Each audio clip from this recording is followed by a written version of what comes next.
All right, thanks, Bonnie. Good morning. Hi, everyone. Thanks for joining us this morning.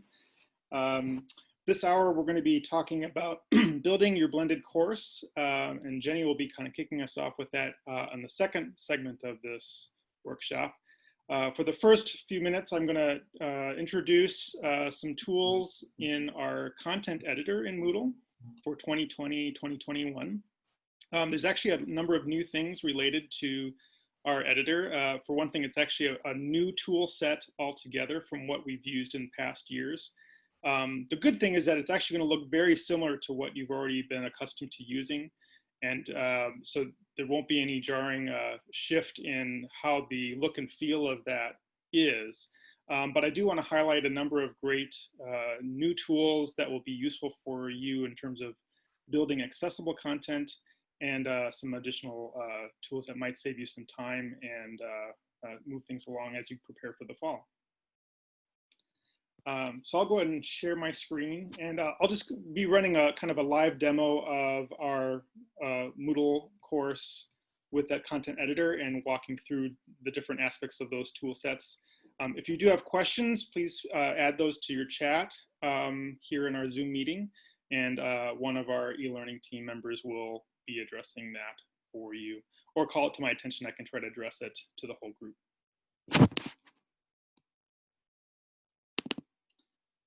Okay, so I'm sharing just a sample course that I have, a playground of sorts in our Moodle 2020 site.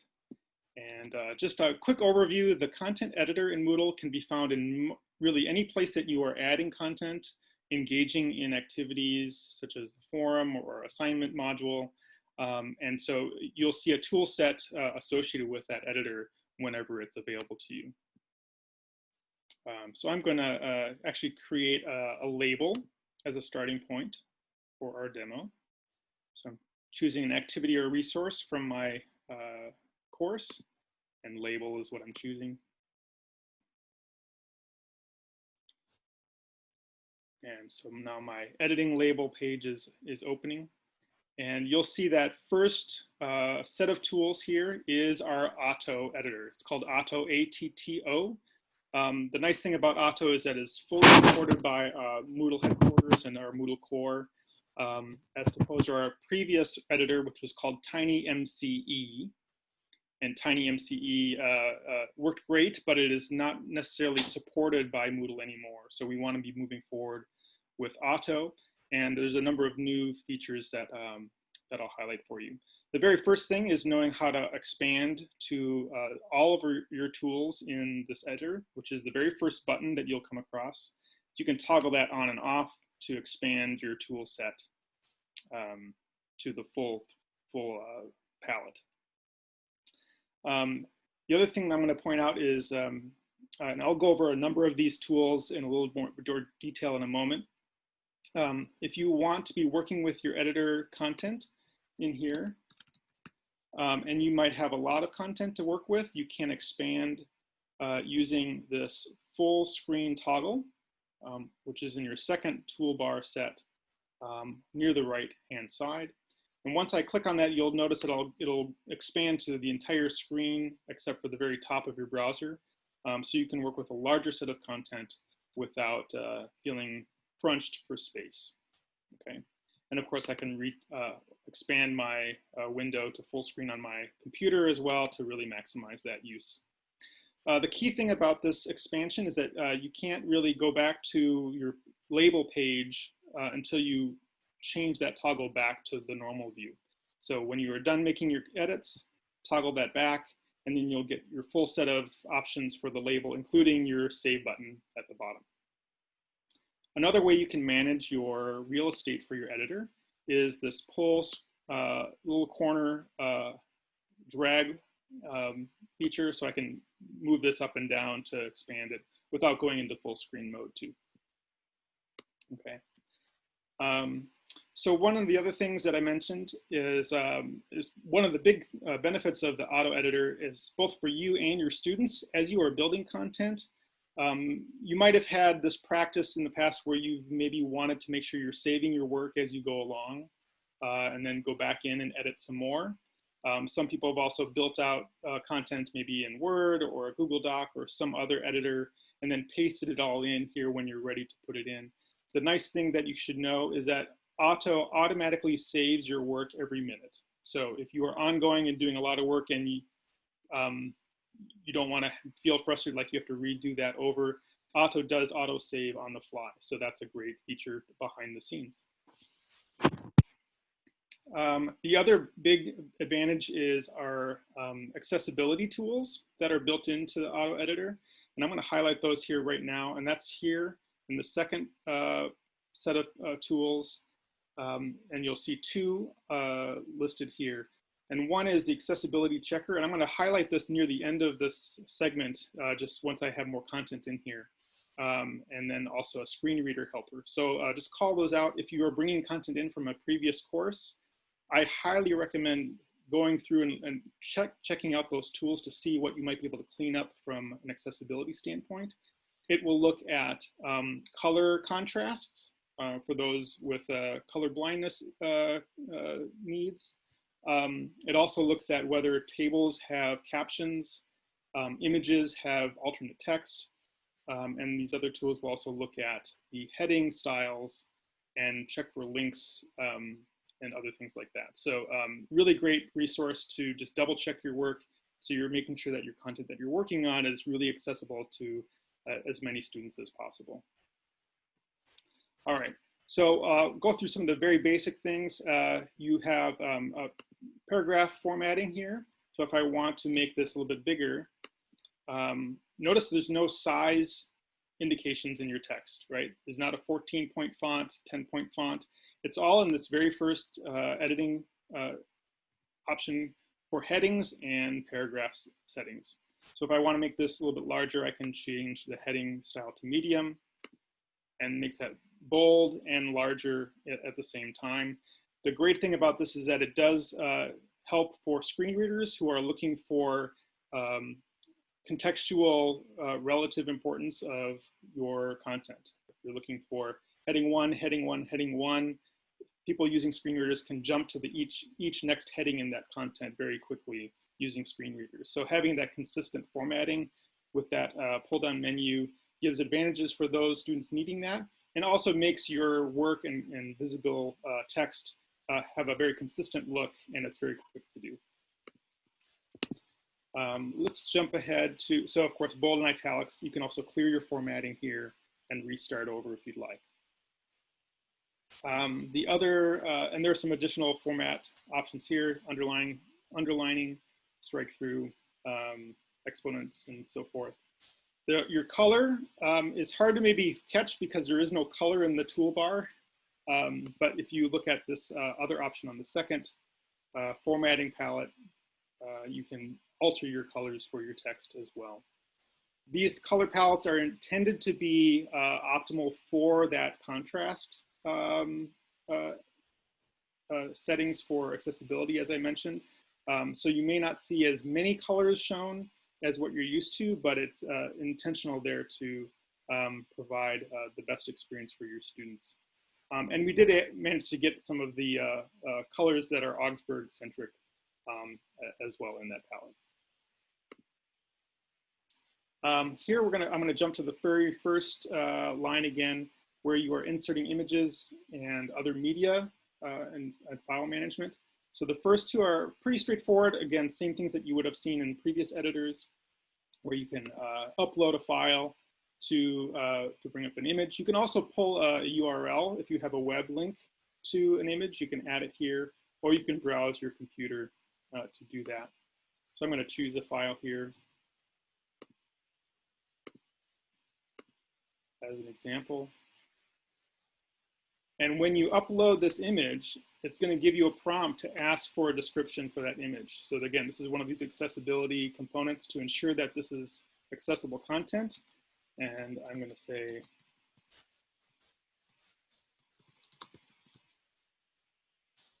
give a description there and upload that.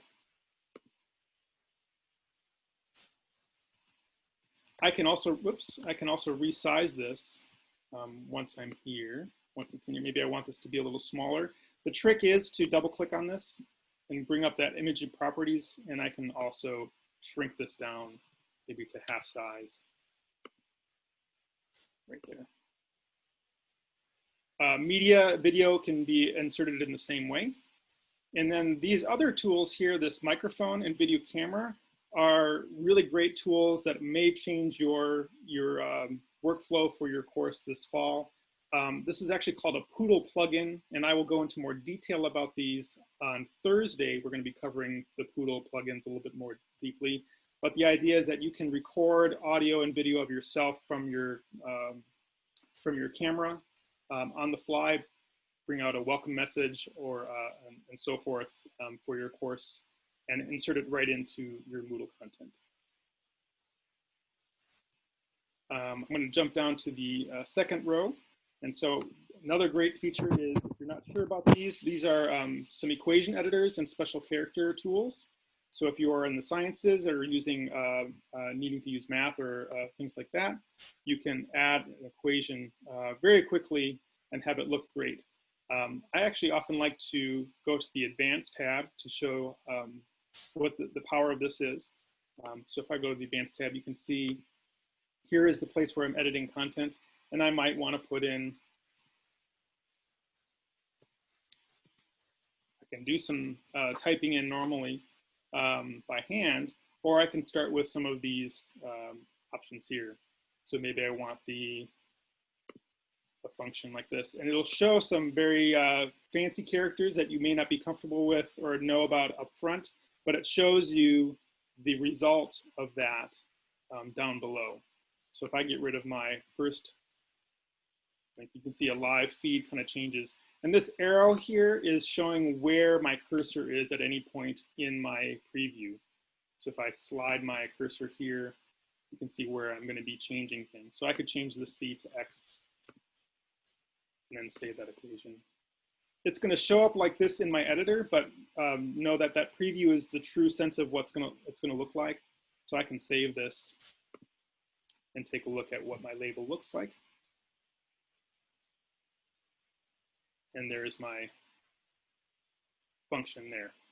Does a little bit of resizing because it's using a special filter to do that, but it does render nicely in the end. There will be a chemistry editor as well coming soon to Moodle 2021, which is a great way to insert various equations related to chemistry, bonds, and other molecules, formulas, and symbols. So if you're in the chemistry department, look for that soon.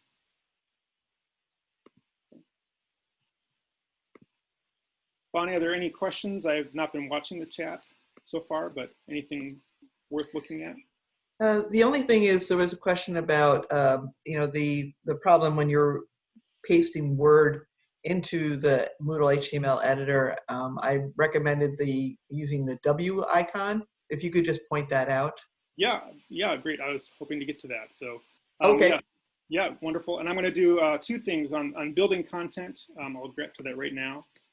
As far as the Word document, if you've got something already pulled together, but you want to convert it to a Moodle page or a Moodle label, you can do that very quickly with this Word button. Import Word file, and it'll bring up a prompt to choose the file you want to do. And I've actually got a Word document I'm going to use for this.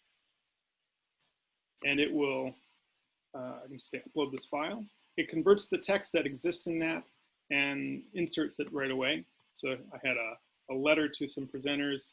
You can notice that it brings over some of the formatting that is consistent with our accessibility standards for the Moodle editor, and brings that item in. Let me go ahead and save that. It does bring or create that extra spacing. That was a question. It seems like you always need to just remove that extra spacing. Yeah, there is some extra spacing, so a few deletion characters in the process.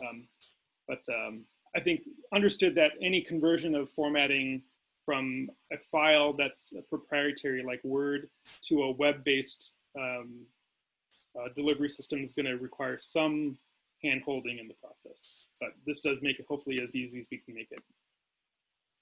The other thing I wanted to point out in the tool set is our predefined templates. So if you are looking to add content that is really relevant for your course, for your students, let's say I'm building an assignment module, and actually I'll just leave that in here. And I want to provide some good instructions. Look for this very last button in your tool set. It is called the predefined templates. And what this gives you is a window to browse our different templates that are available to you. And I'm going to start with some forum instructions for our Q&A forum type. And that will, you can see the content that we've already inserted as a default guide. And you can modify and customize that text to your wish for the forum assignment. But it really covers some of those essential pieces that allow that forum activity to run smoothly. So you'll find a number of predefined templates in that window, including, I think we have a Zoom label. If you're using Zoom, covers all the essentials that are required for your Zoom meeting for your students, and a number of other templates that might be useful to you. Eric, can you show them real quick how that will preview, because you don't always know what those are? How to preview them? Yeah. Yeah. So if I were to choose that, I can see it here before I insert the content. Is that what you're asking for? Yeah. Yeah. Yeah. So here, yeah, it's good tip. So I have our disabilities and accommodations and accessibility statement that you can insert where you feel it's appropriate. Yeah, take a look at those before you do any inserts to your actual course. You can do that. Yeah. Thanks, Jenny. Well, I know I'm hitting my time for this morning, so I want to make sure that we get time to deal with any questions. We can certainly address that afterward. Feel free to email any of us on the e-learning team regarding the auto editor, and there'll be some documentation available to you on our tips series webpage as well. Good. Any other questions?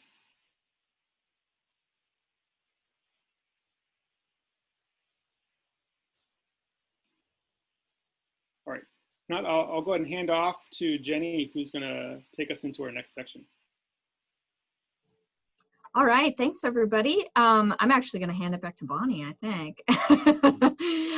So we want to talk about some strategies for blended learning, especially for the things that you might be doing synchronously and asynchronously.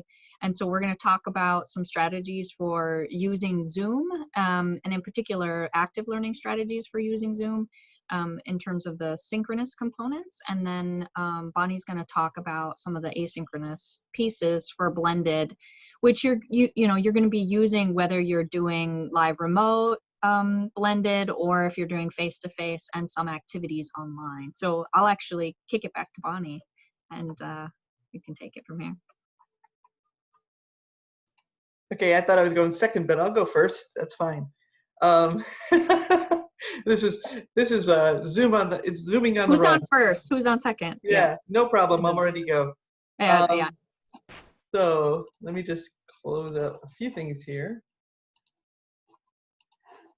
So what I'd like to show you today is it's going to be sort of a show and tell. It's not going to be how do you build these things, because we're going to do sessions where we're going to actually dedicate more time and take you through how to build it. But today you can just start getting your thinking caps on and the juices running for what you might be thinking, how to translate what you do and have been doing in the classroom into the online environment.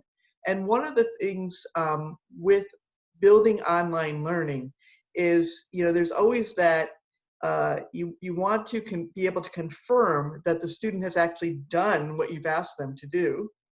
And you also, and you also want to give them feedback so they know they're on the right track.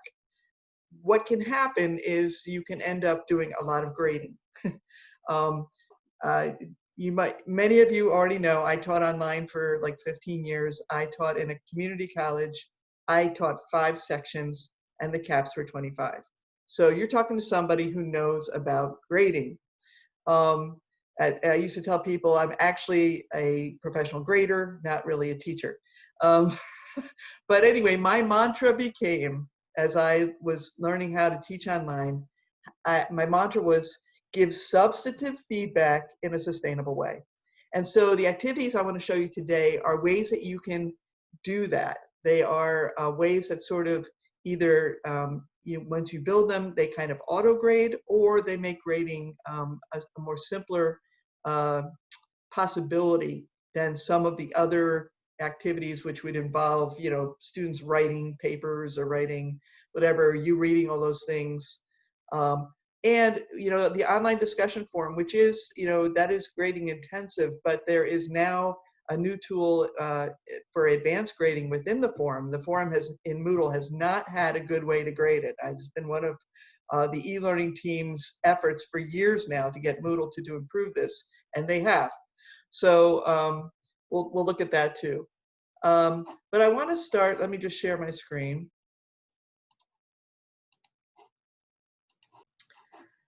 And where I want to start is just to show you some of these different things. Now, the Moodle quiz has been around for quite a while, and the Moodle quiz is a great tool for just doing a checkup on students' work. So as an instructor, online instructor, if I had students read something or watch something or anything, then I usually had a small quiz that accompanied it. It didn't need to be more than 5 questions. It was always multiple choice. And the idea was really not to try to catch them out that they some kind of tricky question. Instead, it was just a simple check on their comprehension. And I would give, a 5-question quiz. I would give students 5 minutes to complete it. Frequently, if the students had watched or read it, they didn't even need the full 5 minutes. And I always saw it as sort of the nod in the classroom, the equivalent of a nod in the classroom. You come to the class, you ask the question, students answer it, you're like, yeah. And it's a great way for students to have a confirmation of the progress they are making. It really is. And I've said this a million times, and I'm sorry if you've already heard me say it at least 10. But how the quantity of students I taught, in all of my evaluations in all of those years with all of those students, nobody ever said she gives too many quizzes. So they see it, there's a sort of gamification aspect to online quizzing. And so now here's a sample of a Moodle quiz.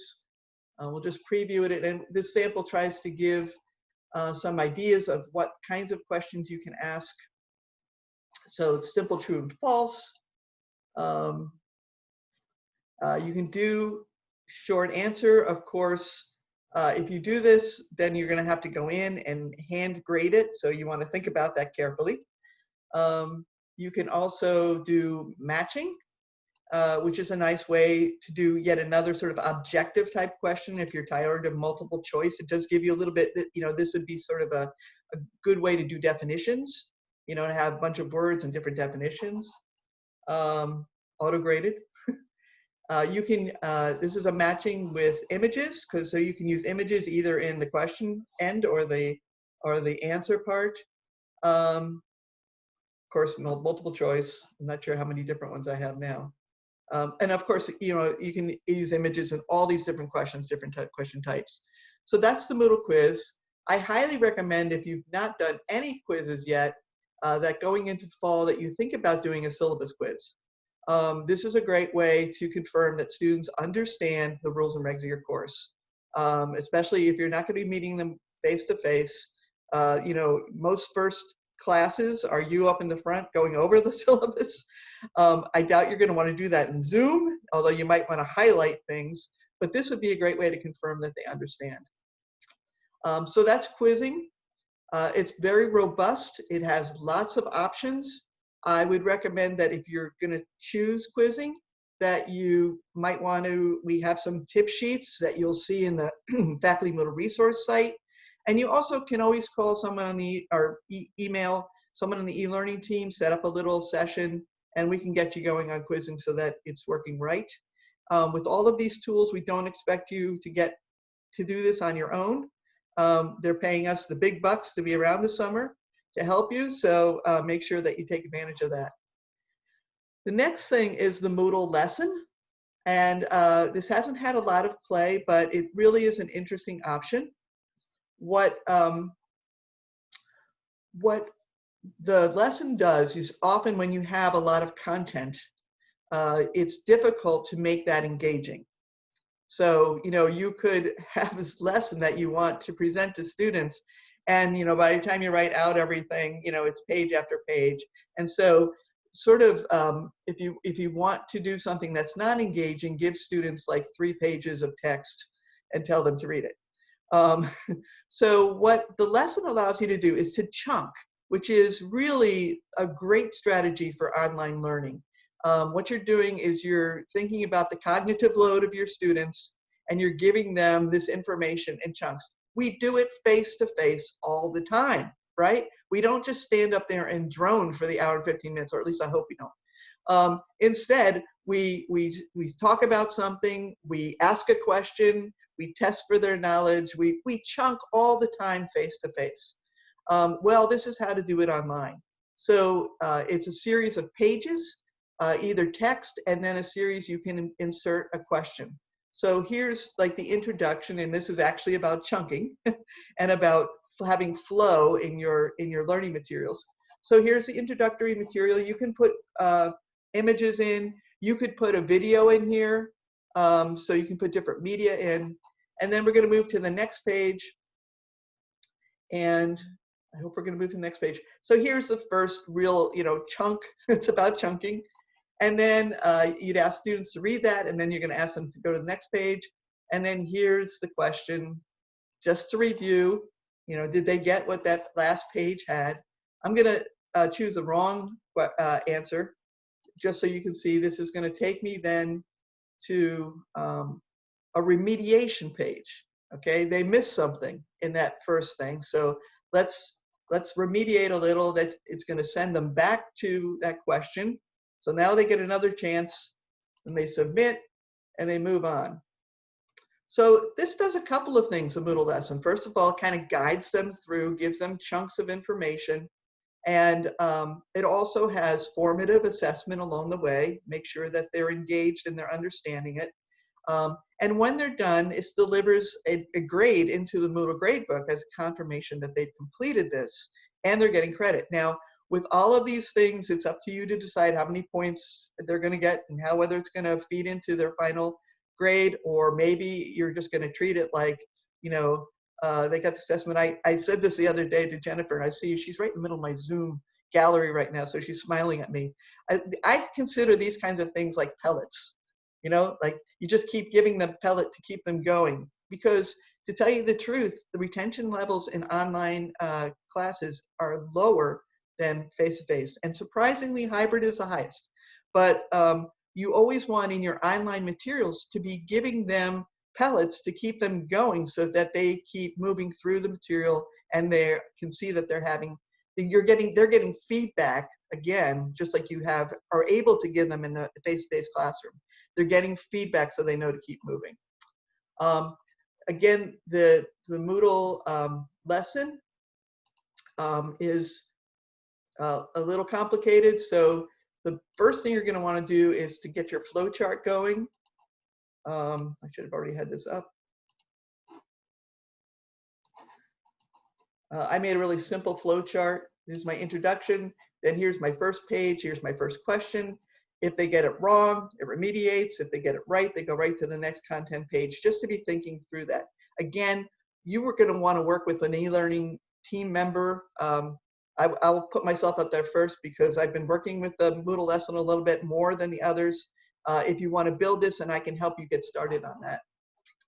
And you don't have to, just to be clear, you don't have to create that flow chart there, but I think what happens is you're asked to make a lot of decisions when you're building in the actual Moodle lesson tool. And so if you don't have those pathways, right, you run into errors, and then you got to kind of come back and change things up. So Bonnie, there was a question on where you get to the Moodle lesson if you wanted to add it.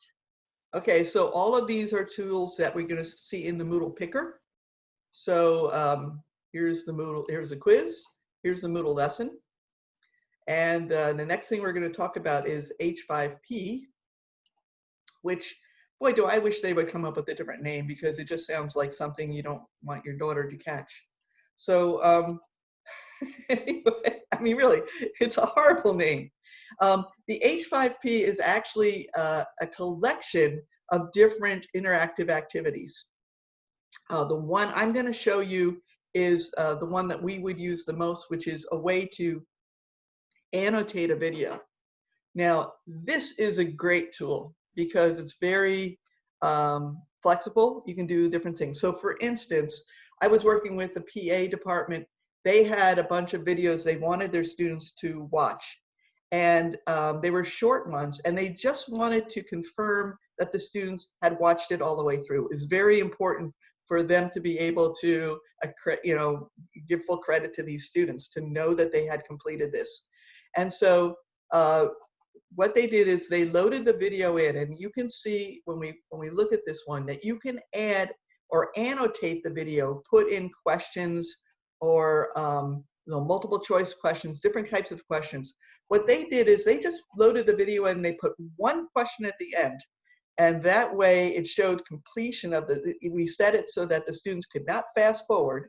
So they had to watch the whole video all the way through. And one question, the reason I'm telling you this is you may have some videos you really want your students to watch and you really want to confirm that they watched it, and you don't have time to create a lot of quiz questions. And I understand that.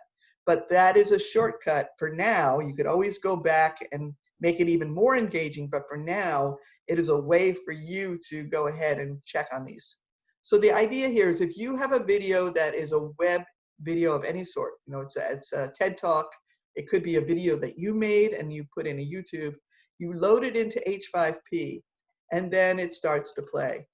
And I'm going to fast forward because it's my voice and I hate to listen to my voice. So you see these little dots. I hope you can see them in the bottom toolbar or the advanced bar here. When to read and thoughtfully reply to others. Dot, you pause it, and then here's where you put in your question. So this happens to be a multiple choice question. Students would answer. I have to see. I think this is right. Yeah, I think that's good. Okay, I want to get it right. Good, yay! So then I would say continue. Let's advance it to the next one. Whoops. Available in every Moodle activity.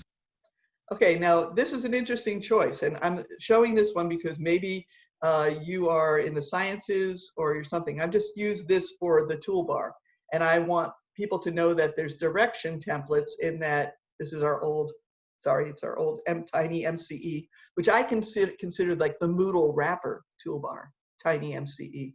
But we are now with the auto, but it has the same predefined template. And we move that down there, and that's the right answer. We can check. Kind of told us already it's there. Then we have another one here. And their interaction with others. Now here, this is another tricky one. This is called highlight the words. So I'm supposed to check all the words that provide specific guidance. So you could use this, I don't know, in any number of ways to point out something that you really want them to, which is a word that means such and such, or I'm just trying to show you different options in here.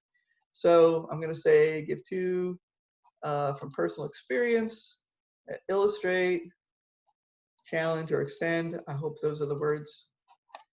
Yes, I made the question. It's really good when you get it right when you've made it.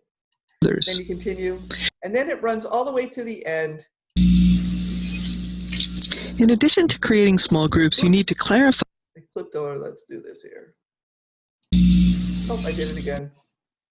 All right. Okay. At the end, this is going to pop up, and it's going to tell the students that they've answered the 3 questions. They're going to submit their answers, and this is where it sends it into the gradebook. Okay. So again, substantive feedback in a sustainable way.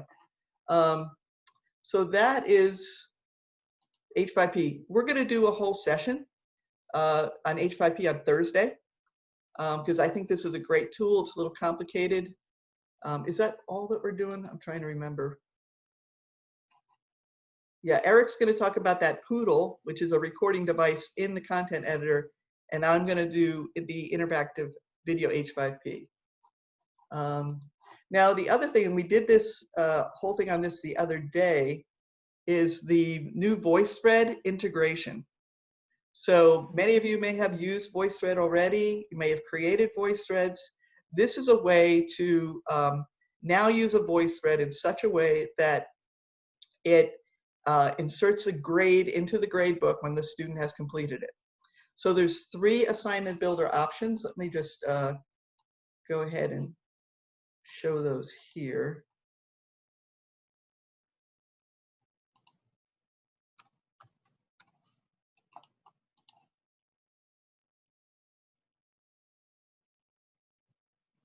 So when you come in, the first thing you're going to want to do is you're going to want to choose the assignment builder. That's the one that's going to take you to the way to integrate with the gradebook.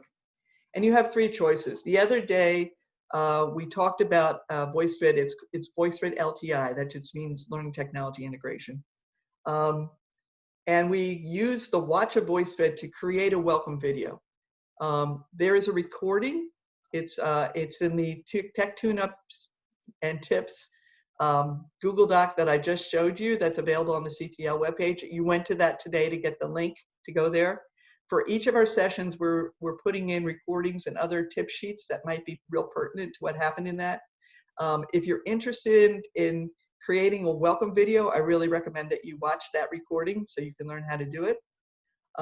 But you can set it up so that students will get a grade if they've watched a VoiceThread all the way to completion.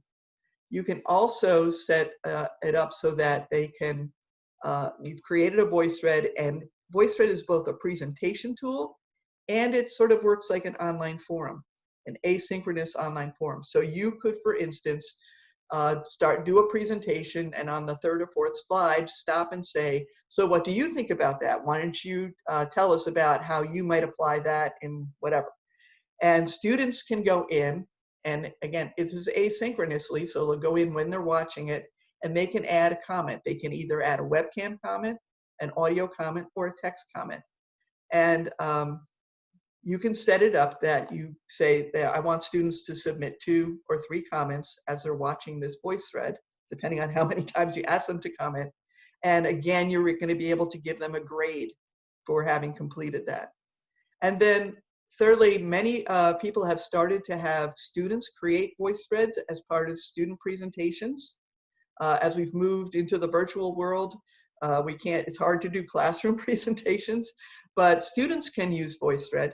So in this assignment builder option, students will submit a VoiceThread, and then you'll be able to assign a grade right through Moodle. So these are great options for ways to make your asynchronous online activities both engaging and to check for completion and to give credit for that work that they're doing online. Again, just show and tell today. I'm sure you have questions. We'll probably be answering those when we do the extended sessions. We're going to do a session, like I said, on Thursday on H5P. And then I think the following week, we're going to also do one on quizzing and on the Moodle lesson.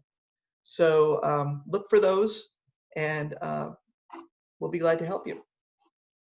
Start thinking about what you're going to do for your online. And I'm going to turn it over to Jenny now, as soon as I can find out how to stop sharing. My toolbar has disappeared somewhere. All right, I don't know where it went to. Can you just take it over? Bonnie, try hitting escape if your toolbar's disappeared. Thank you. I got it. I took it over. Okay, great. All right. So thanks, Monty. So I think the thing that is really key in all of this hybrid learning and blended learning is creating systems where there's active learning involved, where the student is having some sort of experience where there's interaction happening. And, you know, that's one of the things that I like about some of the tools that Bonnie showed you is even something as simple as a student having to click next on the Moodle lessons gives them that feeling of interaction, like they're controlling they're participating in the information flow. And so that can be something that really does help in student engagement. So I wanted to talk a little bit about active learning and share with you some ideas about how we might be able to do some of this work in Moodle, and I'm sorry, and in Zoom. Bonnie shared with you some of the things we can use in Moodle, and so in particular, I want to focus on your synchronous sessions that you'll be facilitating through Zoom. As I'm doing this, I want to point you to the participants section of Zoom.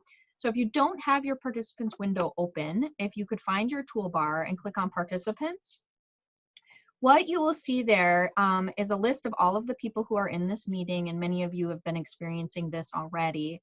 But there are some key tools at the bottom of that participant list that say yes, no.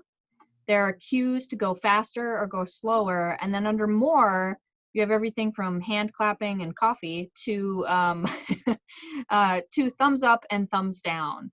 So what some of the things that you can do is utilize these tools. And I'm going to ask you to do some of that as we are finishing this session. So I might, if I ask you a question, I might ask you to check yes or no based off your own experience. So see if you can find where those things are as I am speaking a little bit here about active learning. So in active learning, right, we're really trying to get the students to do something and think about what they're doing and what it means. And what you see here in the image is a model of active learning, and this comes from Creating Significant Learning Experiences by L.D. Fink, and I think a lot of us are familiar with that work. It's a great framework for thinking about course design and how students learn. In fact, at the end of this, I'll share with you some links that you can use to actually use some of Fink's framework to do some design in your own courses.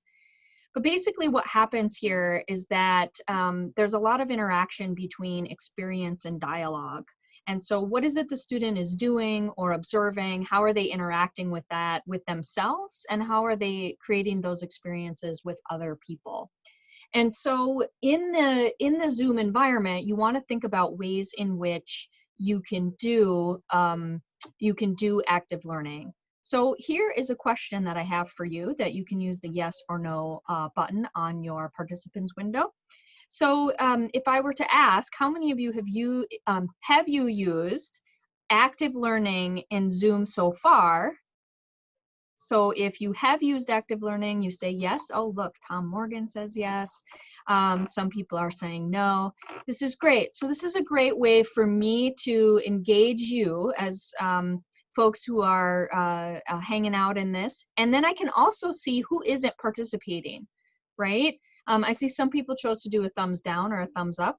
And, you know, as long as I'm getting the information that I need, I can see who's participating. I could choose to call on somebody if they haven't done a thumbs up or a thumbs down. So for example, I'm going to pick on Christy because she's an LFC. So Christy hasn't said whether Christy's done active learning. And so, you know, I could ask Christy to weigh in, you know, if I want to call them out, or I might send them a message. But once I see that folks have been participating in the yes or the no's, then you can post that information in there and I can use that. So it's a way to engage a little bit. The next piece I want to share here is that in Zoom, there are a lot of different ways that you can do active learning. So aside from the raise your hands and the yes or no, I can do everything from sharing my screen, which we've been doing in this session. I can engage students in that. I can ask them to share their screen if they had to find an example of a concept we were talking about, and then I could say, share your screen with us and show us what you found. The other options, and we've had several sessions on some of these, are the things like the virtual whiteboard and annotations. And I am just going to check here. I didn't set up this meeting. Do we have annotations turned on? Bonnie, do you know? Let me just check here. I don't see them on my menu. Okay, so we might not have turned them on in this thank you, Christy, in this meeting, But if I had turned on my annotations, I could ask questions of either individuals or as the group to annotate on the screen that we're seeing. So for example, I might ask Christina Erickson to circle the active learning strategy she's used in her classroom, and then Christina could use the annotation tool and actually write on the slide that I'm showing you now. So that's a really fun way to get students involved. If you had problems you wanted them to solve, or you could even use it for quizzing. Now it's a little clunky to write using that annotation tool because you're writing with your computer mouse, and that gets a little tricky sometimes, but certainly great for circling or underlining, things like that. So the annotation tool is a nice way to go. We also have the reactions where you can do the hand claps or the thumbs up. Lots of people are making requests to Zoom to add more reactions so that there seems to be a bit more engagement there. I suspect that they will be doing it. Raphael, you asked about if you have a touch screen, can you write directly on the screen? And you can. You have to select the annotation tool first, and then you can do the writing. Group chat is another great way. So I might ask folks who are listening, can you share an active learning idea with us in the chat? And so then you all could post things that you have tried in your classroom in Zoom where you have done an active learning piece. Now the key, this is another really important piece, is that you want to pause when you ask questions in Zoom, because people have to either find the tool to say yes or no, or they have to take the time to type. And folks' typing skills vary, and so you want to make sure you add a pause. So for example, if I ask you a question, then I need to, create some space. I've seen people do things like play music. So they ask the question and then they'll play a little bit of music while people are answering the question in the chat, for example, or, just, put up a graphic of something else where the question is sitting there, the thing you asked them to write about. You just leave that up on the screen for a little while the students answer that question. So there are a few different ways that you can manage that, but make sure to utilize the pause, give people time to answer those questions. Of course, we have the breakout rooms. The breakout rooms are fantastic if you're doing that kind of work where you want students to work together to solve a problem or create lists or to summarize the reading for the week. You can assign breakout rooms to them. Breakout rooms happen in a couple different ways. You can do automatic breakout rooms where Zoom will just filter everybody, or you can get a little bit more complicated and create a, you essentially upload a list of the groups that you've selected into your Zoom meeting, and then when you hit breakout rooms, it'll automatically put the students into those breakout rooms. I can't remember if we were doing a session on that. Zoom has instructions on their website. They have little videos about how to create those. There's an actual a spreadsheet you have to download to put their names in there and assign them to the specific rooms. But it is something that is pretty nice if you want students to be working in the same work groups from week to week, day to day. You can also utilize other collaboration tools. So I could share a Google Doc with everybody or Google Slides with everybody in the class, and then they could go in there and edit it. So that's a really nice way to do it too. I can just have folks then type in their responses on a Google Doc in live as we're sharing that. The other thing is to think about using games, right? Any types of games that you can use. I'm sure many of you have heard about Zoom Bingo, where people are playing this bingo where they have to find various things and in the Zoom space. So there's a lot of different ways you can promote some of those ideas. I'm going to share some specific examples next here. So I go to my next slide. So one of the things you can do as an idea is to use content-based virtual backgrounds. So if you look at my virtual background, does anybody know what this is behind me? What is my virtual background?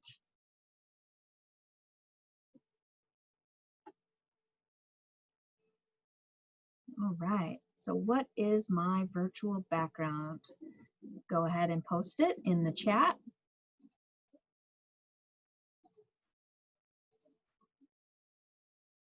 Okay, seeing some no ideas. Anybody get it yet? Yes, Jennifer, good, good, good. Lots of people are posting. Okay, so this is Bloom's taxonomy, right, behind me. Why might I use Bloom's taxonomy as my virtual background? You can go ahead and raise your hand and one of our moderators will call on you.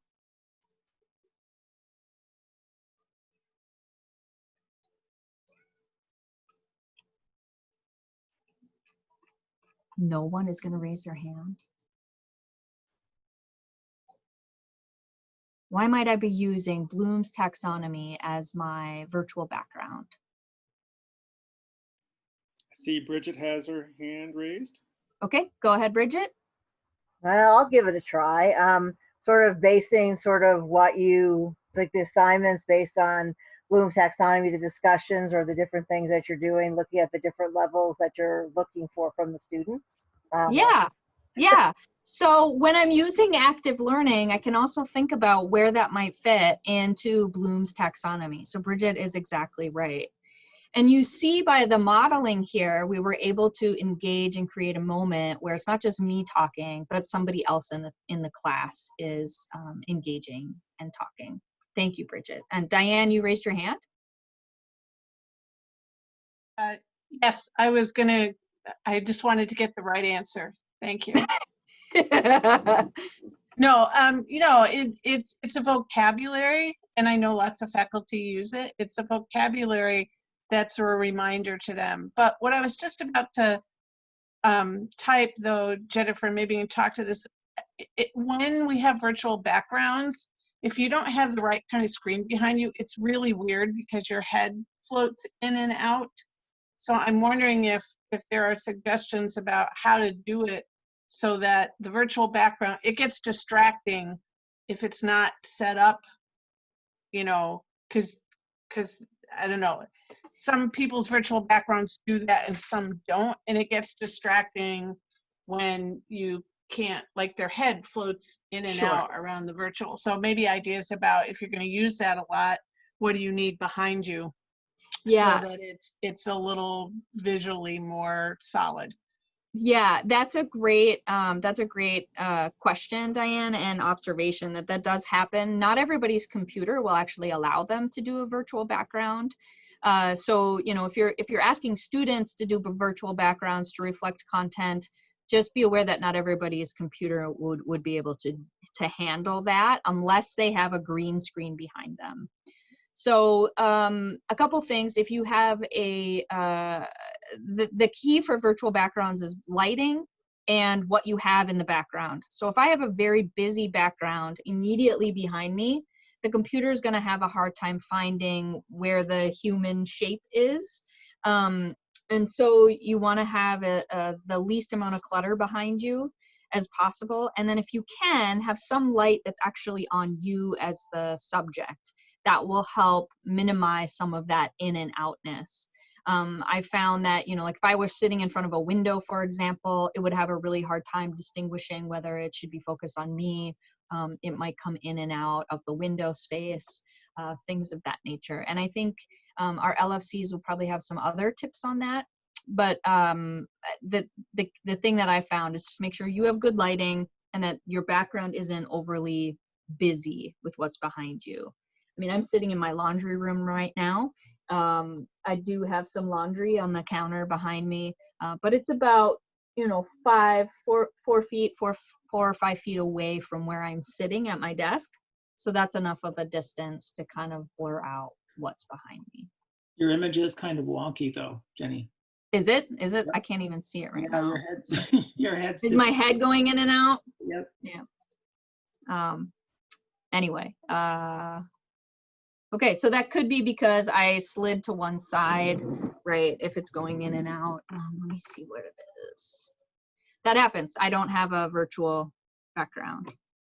So is that, yeah, it's a little bit better. You'll seeing some artifacting as I move, in part probably because my background, the background part is white as well. So that makes a difference. If your the more solid your background is, the better, and the more still you are. But anyway, that's just an idea there. A couple other things you can do here for active learning in Zoom: assign problems to small groups. So you can give folks a problem to solve, put them in the breakout rooms, and then have them come back, share examples, annotate slides. Zoom has the polling feature, so you can use a poll to check for understanding or to vote on something. I think if for those of you who have gone to the faculty meetings, you have seen that you've seen times where we've had polls mostly for approving motions, right? Or voting on something. Integrate classroom assessment techniques. You can certainly bring those in, those CATs as we call them, into the space. So if you need to do muddiest point or minute papers or any of those types of things, you can still do those in this environment.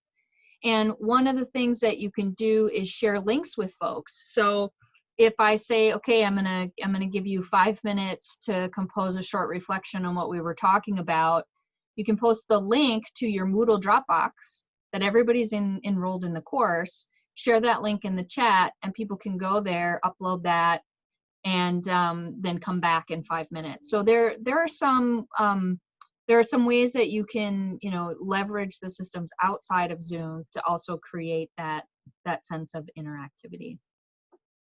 And then I want to share just a couple of these resources with you. Oh, this is my pause about making sure to leave time for folks to answer questions. But these resources we will share as links in the document that posts the recording of this session. So there are some really great resources here that provide additional specific things that you might be able to do. Games and strategies to engage students with Zoom. I really like this one because it has a bunch of different ideas, very specific ideas of things that you can use to create assignments with, or to build assignments. This is kind of a fun one, play I Spy with the backgrounds. So have students bring into their frame something, and then you kind of ask them to find it within their friends or within the framework of the class. And this could be an interesting way to start a meeting to get engagement. Scavenger hunts, you go tell people to find something in their environment. The kindergartners love it, but I think people get tired of sitting all the time too, so that's kind of a fun one. Quizzes, trivia, things of that nature. So I realize we're just about out of time, but I will share all of these links that you can look through for some ideas on how other folks have used and leveraged the Zoom technology and the things that are possible with that. There's also this D-Finks self-directed guide to designing courses. It's a long document, it's like 40 pages, but there's some really nice things in here about backwards course design. That is not 3 steps. Oh, I guess it is. That link didn't stick. Never mind. So anyway, we'll share these resources with you, and we'll open it up for questions at this point. I'm going to stop sharing.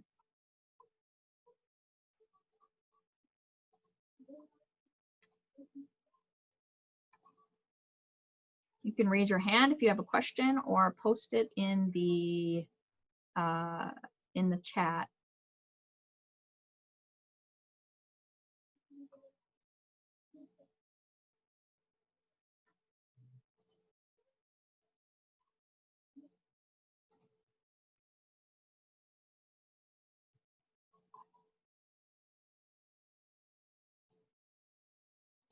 So one of the questions, what is the recommended time to spend live? That's a good question. I haven't seen anything formal on the recommendations. I will say that you should take breaks if you are doing a longer class session and a lecture, and some of it depends on what you're doing too, right?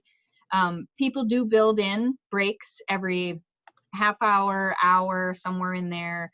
I would probably run a 70-minute class pretty much straight through intermixed with active learning, right? I wouldn't lecture for straight 70 minutes, but I might, you know, have them do active learning strategies along the way, step away for a little bit to do something, if they're writing or doing something else, and then come back.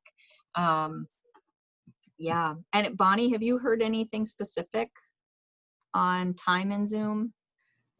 No, I mean, I've heard people that, like the math department did a lot of synchronous in the pivot, and they tried to put in regular breaks at, like, you know, 40 minutes, 45 minutes or so. That was important. There's a question about how to raise one's hand again.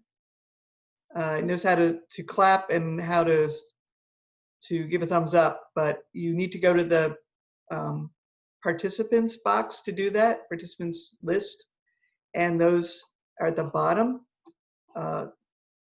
right? That's how you do get the different reactions. Yeah, you click on participants, and then you'll see a list of all of the people who are in our Zoom session. And then at the bottom there's something that says more, and that's where you can do thumbs up, thumbs down, hand clap. The other reactions that show up in our gallery view are on your Zoom toolbar, which you might have to move your mouse to see. There is a setting that allows that to stay up all the time, by the way, which is a pretty cool setting, but that's called reactions at the bottom of your screen. And then there's where you can do a thumbs up or a hand clap. Right, I see several people have found it. Yeah, great. There's a question by Marilee about the annotations function, asking if we can review it on Thursday. I guess that would be, since we were unable to do it in this meeting because we didn't have that ability. Yeah, we can fit that in, Marilee. Definitely. Yeah, we'll have to just turn it. You have to make sure that's turned on before the meeting starts. Great. So, thank you. Thank you. Yeah. Great. Well, Bonnie, you can go ahead and stop or whoever started recording, go ahead and stop the recording. I'll stick around.